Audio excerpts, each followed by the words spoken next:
পটল দিয়ে নিরামিষ রান্নার মধ্যে আলু পটলের দোলমা, আলু পটলের তরকারি, পটল ভাজা, পটল পোস্ত, এগুলো তো সবই শুনেছি, কিন্তু আজ যেটা নিয়ে এসেছি সেটা হচ্ছে একদম পুরনো সাবেকি রান্না, তিল পটলের সম্ভার।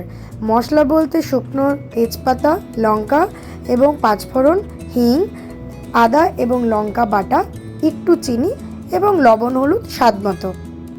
পটল এমনভাবে কাটতে হবে যাতে কিছু খোসা থেকে যায় এবং কিছু খোসা আমরা ফেলে দিই। আলু একদম গোল গোল করে বক্স আকারে কেটে নেওয়া হয়েছে। তারপরে তিলটাকে শিলপাটায় মিহি করে বেটে নেওয়া হয়েছে।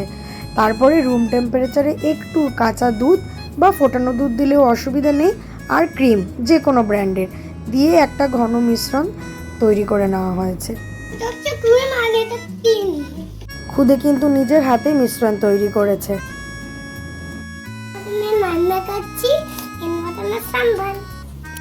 ভিডিওতে দেখানোর মতো সমস্ত মশলা দিয়ে কষিয়ে পটলগুলো একটু সুসিদ্ধ হলে সেই গুলে রাখা দুধ, তিল বাটা সব একসাথে দিয়ে আর একটু কষিয়ে নিলেই কিন্তু তিল পটলের সম্ভার একদম রেডি।